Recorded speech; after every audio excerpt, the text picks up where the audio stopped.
Vale. Bueno, impresionante la presentación. Me asusté. ¿Quién es ese tipo? Bueno, me ha tocado un tema bastante de contingencia, en realidad. He sido productor agrícola orgánico toda mi vida. Nací en una carnicería, por eso sé lo que es ganadería. Y me he dedicado a trabajar un área. Obviamente, como productor orgánico tenía que resolver mis propios problemas. Y por eso desarrollé una área investigativa propia, en laboratorios propios, para desarrollar tecnologías que me resolvieran mis problemas. Con el devenir del tiempo, estas cosas empezaron a expandirse. Hoy día, básicamente, vivo arriba de un avión, pero muy feliz de todo lo que estamos haciendo. Lo que les voy a mostrar hoy día es un tema que se relaciona directamente con la alimentación, con la salud, y como siempre es importante colocar estos temas sobre la mesa porque son necesarios. Todo el tiempo estamos escuchando palabras, terminologías. Yo creo que la palabra microbioma es un tecnicismo que obligatoriamente el consumidor y los profesionales de la salud van a tener que incorporarlo, porque es de una importancia muy relevante que me voy a encargar un poco hoy día de explicarles de una forma bastante más simple. Para comenzar, esa imagen representa qué es lo que es el microbioma, en dónde está. Esa imagen representa las células de ustedes. Hay que entender de que la dinámica regenerativa del cuerpo humano es una velocidad impresionante. Todos los días tenemos que regenerar el 1% de nuestras células. En 100 días, más o menos, el promedio es la cantidad de células que puede formar una persona. Bueno, si esas son las células del cuerpo humano, esas no son nuestras células, pero habitan el cuerpo humano. Científicamente, para fabricar un cuerpo humano o una persona, se necesitan 27.000 genes. Para poder replicar el microbioma que habita nuestro cuerpo, se necesita 1.000.000 de genes. Así de grande, así de complejo. Las máximas eminencias científicas y médicas hoy en día a nivel mundial catalogan el microbioma como la nueva ciencia que viene a resolver el problema del mundo. ¿De dónde viene este ecosistema que habita nuestro cuerpo? Científicamente está comprobado. Viene a través de lo que nosotros consumimos, principalmente a través de lo que nos alimentamos, pero también lo que respiramos y lo que tomamos en contacto con nuestra piel. Viene a través de las plantas, principalmente, pero las plantas llegan a través del suelo. Esto no es una filosofía cuando se dice que estamos ligados al suelo. La verdad está científicamente comprobado. Comunidades que habitan lugares con suelos fértiles son comunidades sanas. Comunidades que habitan suelos infértiles o con problemas son comunidades enfermas. Científicamente está probado de lo que este tipo de microbiología, que es un microbioma, está en nuestro tracto digestivo y proviene directamente del suelo. Ahora, es un microbioma que no tiene nada que ver con la materia orgánica, no tiene nada que ver con el reino vegetal. De hecho, estos son estudios que hemos descubierto hace aproximadamente 3-4 años con mi equipo, que estamos trabajando ya en Europa, donde renacimos un poco el concepto a nivel agronómico, cuando demostramos que aparte de ese microbioma que todo el mundo conoce de la materia orgánica y del reino vegetal, existía otro. Y ese otro claramente era el que respondía y daba respuestas de cómo comenzó la vida en el planeta. Bueno, por otro lado, ¿qué es lo que hace este microbioma en la especie humana? Estos son los últimos estudios que nosotros hemos hecho, descubiertos con varias universidades que estamos trabajando allá en Europa y en Australia también. Cuando este microbioma toma contacto con tumores, literalmente el tumor dentro de la especie humana, estos son tumores cancerígenos de colon, esas son células cancerígenas. Cuando el microbioma que viene del suelo y que pasa de las plantas a nuestro sistema se topa con este tipo de células, como las ustedes ven ahí, las elimina.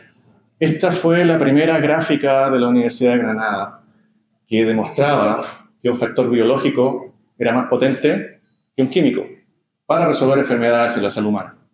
Y proviene directamente de este tipo de microbioma que existe en todos los suelos agrícolas del planeta. Esto no se trata de andar agarrando bichos y aplicándolos al suelo. Están y se transfieren a las plantas.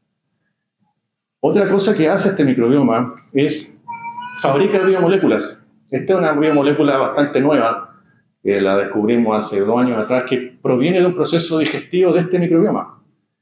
Estas son las 2 líneas de cánceres que utilizan a nivel mundial todos los centros de investigación en lo que se refiere al cáncer de colon. Ustedes pueden ver la remisión de algo. Menciono este cáncer de colon porque yo también no tenía idea del tema. A mí me tocó trabajar igual con algunos temas de melanoma, cáncer de próstata, varias infecciones bacterianas. Pero cuando hicimos este trabajo, el director del área de oncología de la universidad me decía, hay que hacerlo en cáncer de colon. Yo no tenía idea hasta que él me dijo que el cáncer de colon hoy en día es incurable. Bueno, aquí estamos viendo como algo que teóricamente es incurable genera la remisión directa. O sea, un factor biológico tiene la capacidad de sanar, no así un factor químico. Ahora,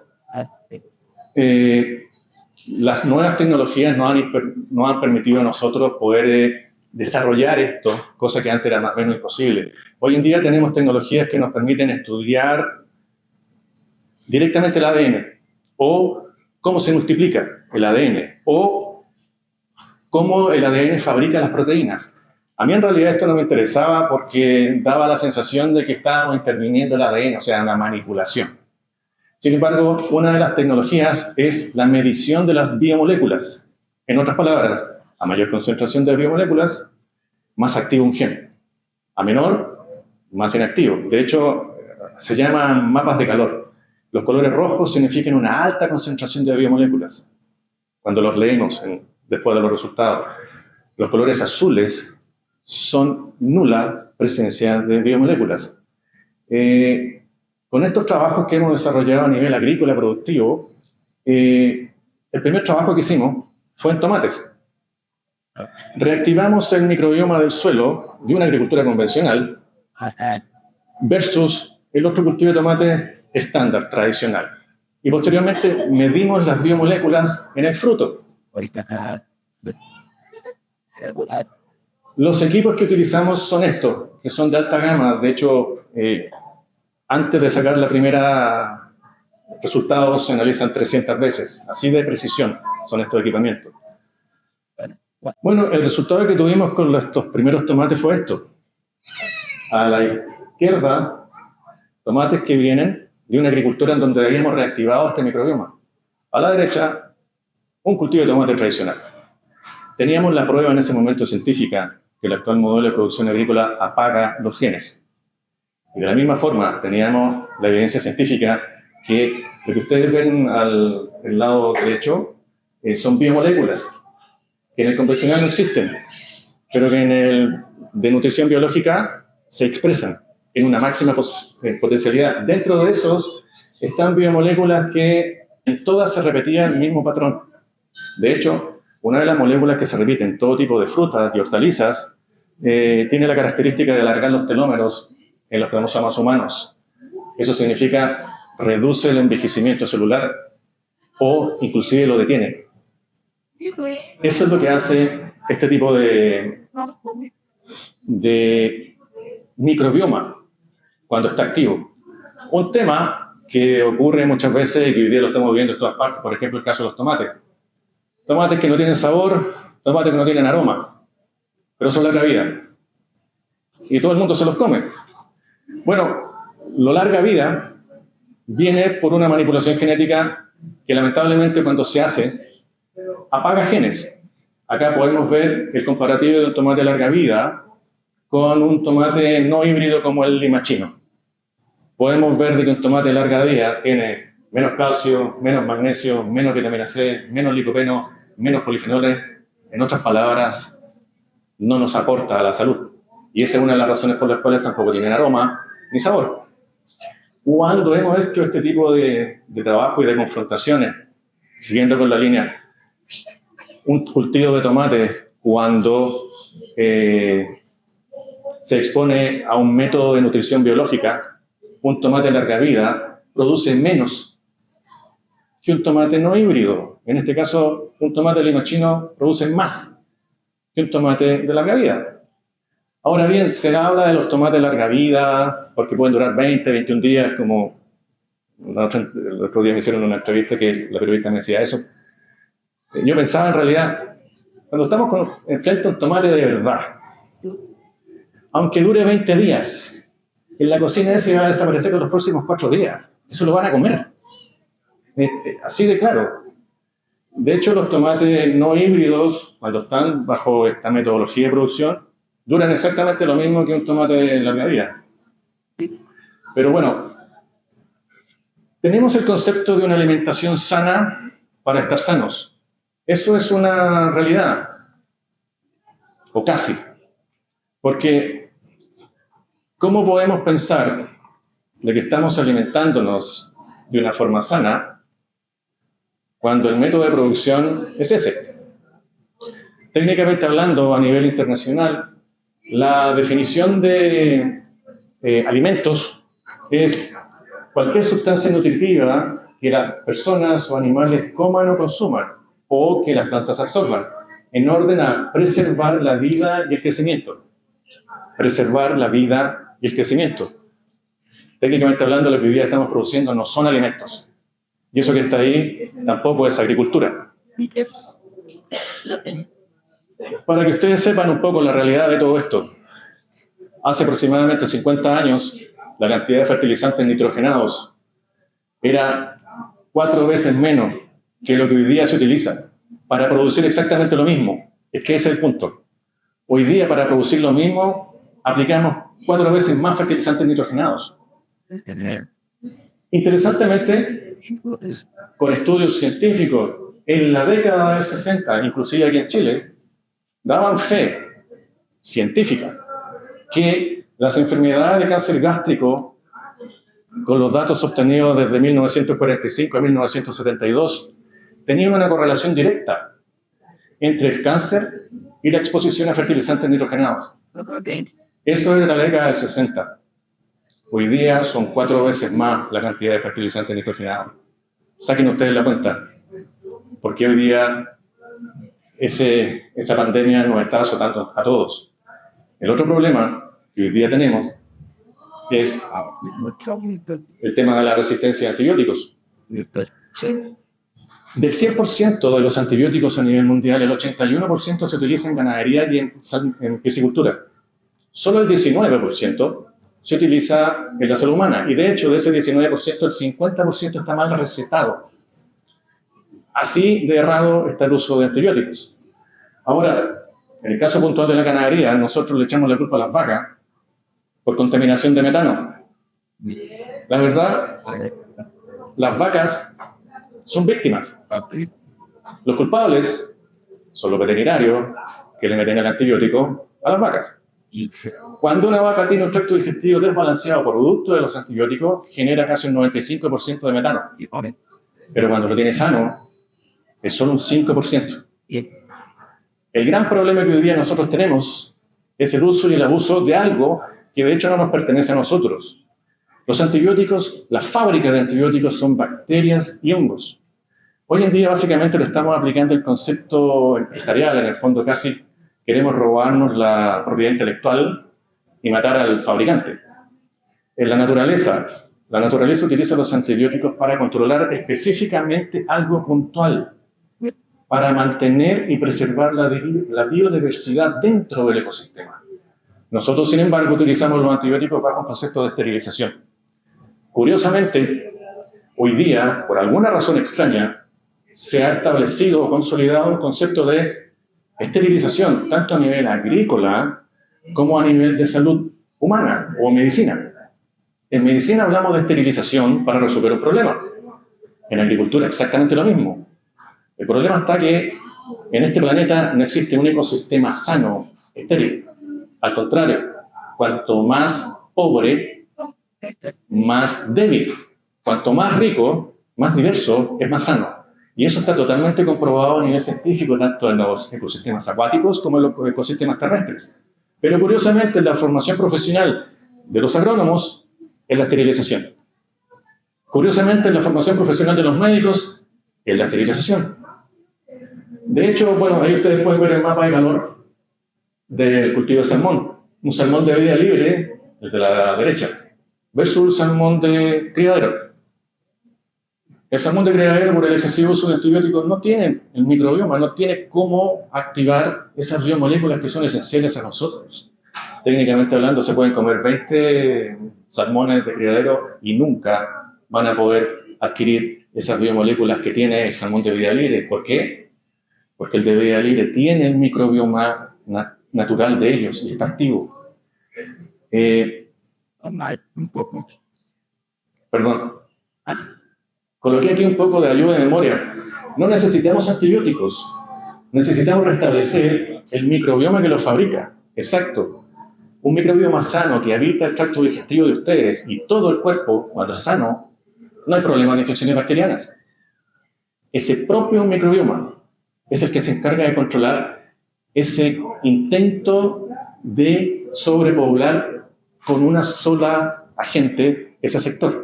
Es exactamente lo mismo que el ecosistema que hoy día nosotros conocemos a nivel de selvas o a nivel de océanos.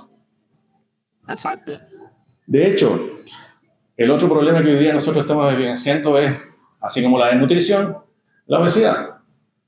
La obesidad nunca ha sido un problema de calorías. Hay que decirlo muy claro. El tema de la obesidad es un problema de microbioma.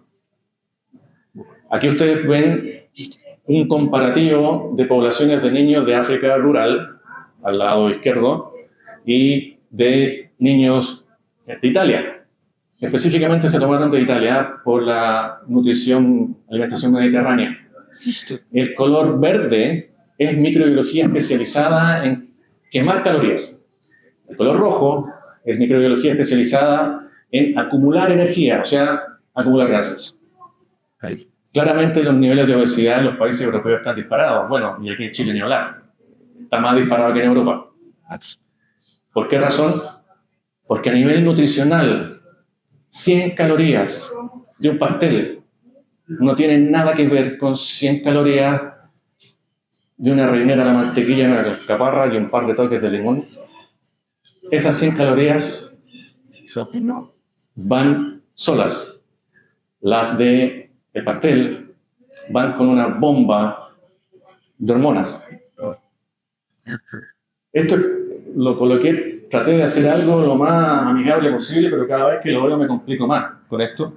Pero en todo caso, con respecto a los contenidos de insulina en el cuerpo, aquí ustedes pueden ver la cantidad de insulina que gatillan los carbohidratos, la cantidad de insulina que gatillan las proteínas, la cantidad de insulina que gatillan las grasas. Técnicamente hablando, las grasas que vienen a nivel vegetal o animal no activan ni disparan la insulina.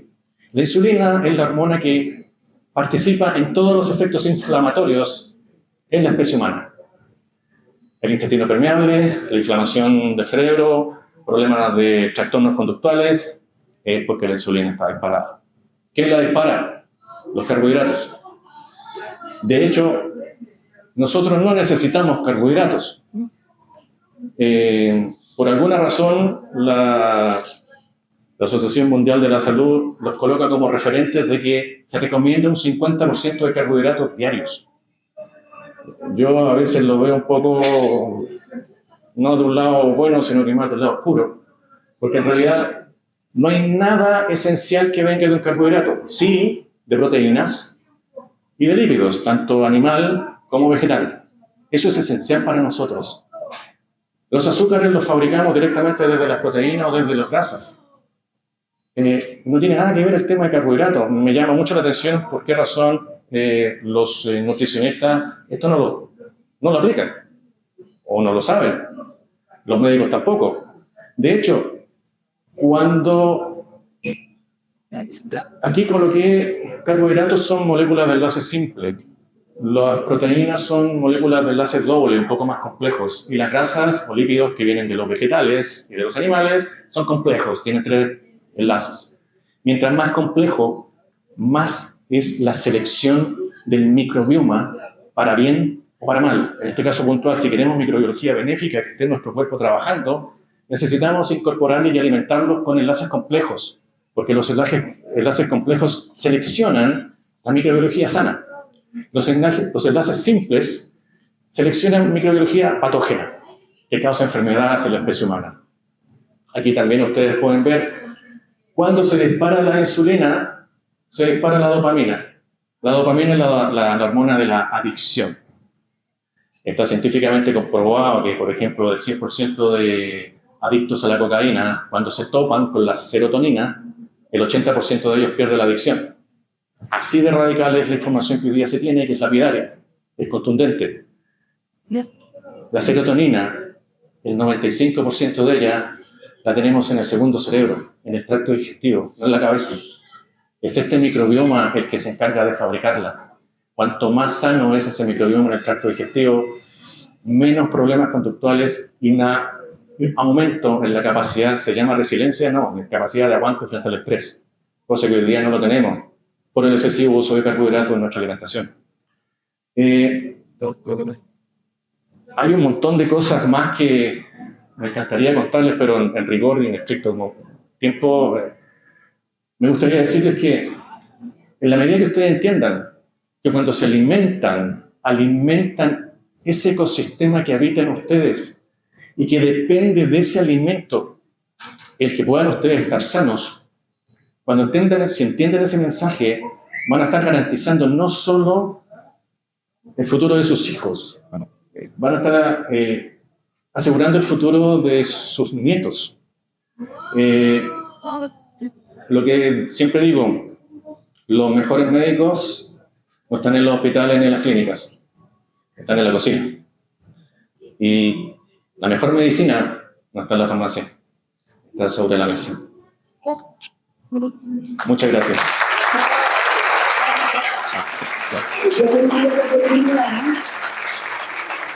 No era capaz de decirle, ya, se me olvidó. Pero, puta, ¿sabes qué va a hacer? ¿Sabes? No entiendo nada. Todavía incluso quiero decir, quiero saber. Microbioma que generó las condiciones del planeta Tierra para eliminar las sales de los suelos, generar estructura y permitir que el reino vegetal se estableciera. Cuando se estableció el reino vegetal, llegó la materia orgánica. Hoy día me llama mucho la atención que en el tema agrícola, del cual sí que me manejo bien, cuando hablamos de agricultura regenerativa, muchas veces hablamos de materia orgánica, materia orgánica, materia orgánica. Y la materia orgánica es un indicador, no es una herramienta. Si lo hacemos bien, al final del ciclo, la materia orgánica todavía va a quedar. Si lo hacemos mal, desaparece. De hecho, cuando metemos materia orgánica en un suelo y se degrada, el suelo se vuelve a apretar de nuevo. Por lo tanto, no es un remedio, es un indicador. Hay muchísima información, lamentablemente, técnica, que estamos manejando, estamos aplicando hoy día en varios países del mundo con todo esto, con empresas agrícolas que cuando aplican estas tecnologías bajan los costos, suben las productividades y generamos medicina, no un simple alimento para llenar el estómago. Oye, yo voy a hacer una infidencia que quizás, más encima, como tuve una conversación entre los dos, quizás yo lo entendí mal.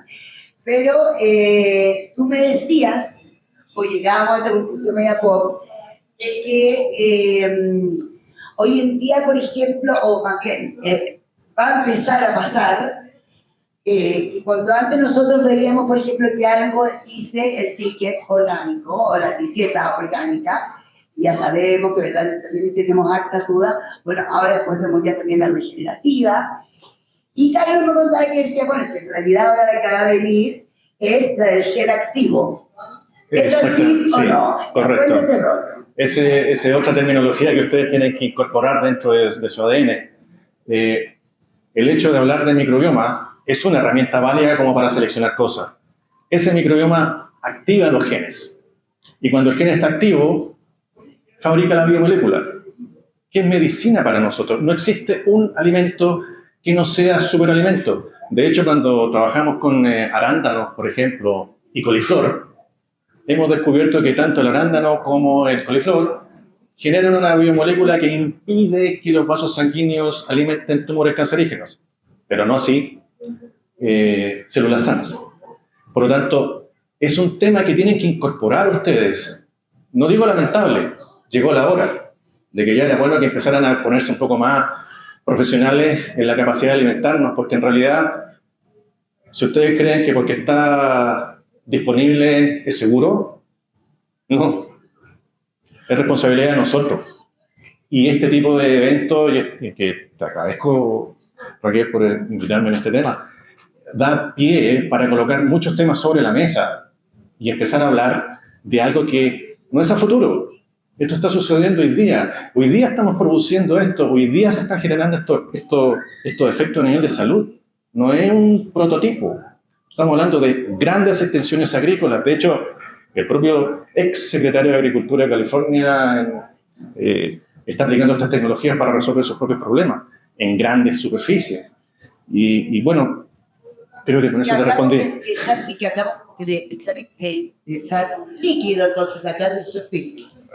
Se puede usar en un término así de que es utilizando las tecnologías agrícolas. El gen esté activo. Sí. O sea, no porque un probiótico te digas, no es probiótico, es activo. Ojo, de hecho, la palabra probiótico es un tema que hoy día lo pudiéramos cuestionar. Porque. Quizás no vamos a desviar. No, lo podemos cuestionar un poco porque los Lactobacillus acidophilus significan una bacteria que ama el pH ácido. El pH ácido de la especie humana genera inflamación. Es una bacteria ideal para las vacas, porque tienen las vacas un pH muy ácido y tienen la capacidad de un pasto regenerarse la vaca entera. Nosotros no. Ojo. Ya, yo ya le voy a dar ahora preguntas al público, pero le quiero decir. Entonces tú vas a hacer este jarabe que no vamos a poder tomar. ¿Qué opción? Participo. Hola, ¿cómo estás? Mira, yo soy cocinera, soy productora agrícola, primero orgánica y ahora artesana biodinámica. Y sé que todo lo que tú sabes, entonces todo lo que dijiste, pero creo que así como la Raquel, no sabe cuál es y no, quiero que nos digas qué es lo que tenemos que hacer ahora, porque si no tenemos el gen activo, gen activo, ¿qué es lo que deberíamos elegir ahora cuando elegimos a Hoy día van a cualquier lugar a comprar algo. ¿Tiene olor? ¿Tiene aroma? ¿Tiene sabor? Son los dos primeros indicadores que utiliza la naturaleza para saber si es que es bueno o es malo. De hecho, hoy día ustedes están muy acostumbrados a ver imagen, pero no sabor. No estoy en contra de las salsas. De hecho, la charla que dio este otro cocinero, que enamorado de ella también, porque yo para desestresarme uso el deporte y uso la cocina. No soy tan bueno pero me defiendo bastante bien. Pero sé muy bien que cuando me toco con algo que tiene sabor, ya te está indicando que hay genes activos ahí. Y ustedes pueden hacer un catastro de todo lo que ustedes compran cuando lleguen a su casa. Testen si tiene sabor, si tiene aroma. Recién van a estar despertando a bienvenido al mundo real. Y bueno, hay un montón de tecnología, hay un montón de ciencia y un montón de información que pretendo en este tiempo poder entregarlo, porque esto no se trata de hacer negocio. El negocio viene después de que tienes una plataforma de desarrollo en la cual todos están apuntando hacia el mismo lado. Esto no se trata de entregar una información de un producto, esto se trata de entregar información de un sistema, en donde los productos se acoplen, tengan su efecto y después se eliminen. Porque cuando un sistema sano existe, está vivo y se cuida a sí mismo, que eso es un tema también importante. ¿Hay más preguntas?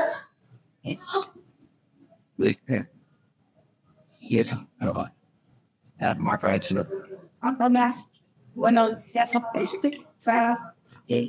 no es muy interesante para los demás, pero para mí es una experiencia personal. Yo tuve cáncer cámbrico en el cord, que cuando me lo descubrieron ya tenía más o menos 10 o 15 años de incubación. O sea, lo había tenido desde niño. a través de esto sé que esto proviene de los alimentos, de la mala agricultura que se da, a través de las carnes y todo. Hoy en día esto es muy común lo vemos acá en Chile, que la gente sufre de este cáncer a través de lo que estamos consumiendo. Entonces, me gustaría saber si a través de esta tecnología que ustedes están implementando, creen que esta alta población que está viviendo hoy el cáncer, las jóvenes, disminuya en el país. Técnicamente hablando, sí, lo hemos trabajado y lo hemos controlado, pero hay un tema importante que tú estás mencionando. Cuando hablo yo de las grasas, que son esenciales para que estemos sanos, no me refiero a que se vayan de vegetarianos a carnívoros. Nosotros somos omnívoros. De aquí viene el problema del Helicobacter pylori, o inclusive del Clostridium difficile, que también está relacionado con el cáncer de colon. Una vaca tiene 4 estómagos, su tracto digestivo mide 46 metros. Un carnívoro, su tracto digestivo mide 6 metros. El nuestro mide como 11 metros. ¿Por qué la vaca tiene el tracto digestivo tan largo? Porque con solo pasto tiene que regenerar su cuerpo por completo. ¿Por qué un carnívoro tiene el tracto digestivo corto? Porque tiene que eliminar la putrescina lo más rápido posible de su sistema para que no muera de cáncer. Nosotros tenemos un tracto digestivo intermedio.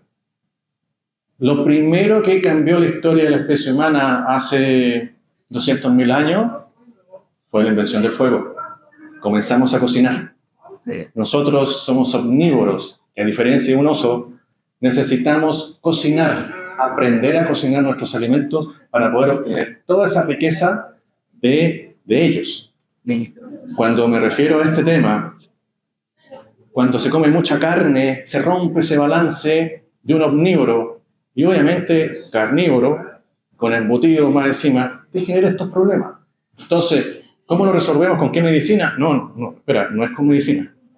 Es aplicando el factor lógico de que somos intermedios, 30-40% de carne, 60-70% vegetales, idealmente cocinados, no frescos o verdes, porque verde aplicamos fibra, que también es totalmente necesaria. Pero cuando cocinemos con aceite de oliva, aceite de coco, mantequilla, manteca de cerdo, manteca de vaca, que es la más cara de todas, y olvídense del resto, no hay más aceite en el planeta, todo lo demás es tóxico. Necesitamos una cultura de cocinar para no caer en la enfermedad. Obviamente, una vez que caemos en la enfermedad, existen herramientas bastante agresivas, biológicamente hablando, como las que les mostré, en las cuales podemos revertir esto. Pero si no partimos de la solución, que es aprender realmente con información sólida de nuestra evolución nos hace estar en un estado intermedio y no podemos pretender cambiar ni decirle a algo que ha estado por más de 3 millones de años en el planeta, como son las bacterias y la microbiología, cómo hacerlo ellos. Nosotros tenemos que aprender y, bueno, es lamentable, pero qué bueno que te recuperaste, pero lo esencial para no enfermarse es esta información y los que están enfermos, claramente que hay salidas bastante menos invasivas y más prolíficas para poder resolver los problemas. Recuerden que la esterilización no es salud, es enfermedad. No existe ningún ecosistema sano, estéril. Eso. Muchas gracias. ¿Hay alguna última pregunta? ¿Cómo?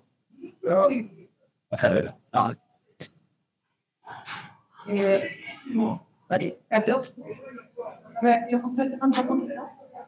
algo más hablar de escuela, comentar un poco. Hay varios estudios que van asociando trastornos de déficit atencional, del autismo, a temas asociados a la alimentación. Ya hay médicos y estudios que hablan que efectivamente se está tratando como un tema neurológico cuando es un tema multifactorial sistémico, sobre todo asociado a temas gástricos, temas, no sé, cuando me recuerdo físico. Y ahí se asocia tanto mucho a los químicos, a la industria, a la super, etc. Algo como hablado, me encantaría si brevemente por el tiempo, pero si también puedes asociar un poco esto, así como estabas hablando en la relación lo que comemos y el cáncer, la relación lo que comemos y el autismo, que cada vez hay más niños que están presentando bueno, ¿cómo se llama? Del feminismo. Bueno, cuando viví en Australia me tocó trabajar sobre este tema del autismo, aunque yo no quería porque es un peso emocional fuerte. Pero cuando trabajamos en esto nos dimos cuenta que los niños autistas tienen casi un 50% menos de microbioma que un niño sano, partiendo de esa base. Un 50% menos. Muchísimo más pobre. Con 4 bacterias en particulares que son las que más ocupan ese 50%. No así los de los niños sanos. Lo otro que nos impresionó también es que los niños que tienen problemas de autismo, la cantidad de aluminio que tienen en su cuerpo por la medicina que le dan es altísima. Por lo tanto, en vez de ayudarlos, lo están agravando más. Una de las cosas que nosotros usamos en esto para poder ir resolviendo ese problema fue justamente la eliminación de los carbohidratos, directa, porque eso genera el intestino permeable y que las toxinas entren dentro de un sistema. De hecho, no basta con que no es necesario un niño autista, un niño normal con el intestino permeable ya tiene problemas de déficit atencional. La parte autista viene un poco más acrecentada en lo que comió la madre previamente antes de que el niño naciera. Y obviamente como no está este tipo de información disponible, porque ni los propios médicos, te digo esto porque cuando trabajé con la parte médica, ni los médicos tenían idea de que el problema estaba en la serotonina del tracto digestivo y no en la dopamina que está en el cerebro. Y te estoy hablando de investigadores y de instituciones bastante avanzadas como es Australia. Recuerdo que cuando empezamos estos tratamientos, bueno, un niño en particular, 24 horas bastó para que el chico cambiara el patrón conductual, acercándose más a alguien normal. Solo en 24 horas. La violencia en la reacción cuando el ecosistema del microbioma actúa dentro del cuerpo humano es impresionante. Cosas que uno piensa en meses o años, suceden en semanas, inclusive días. De esa forma, colaboré con el autismo.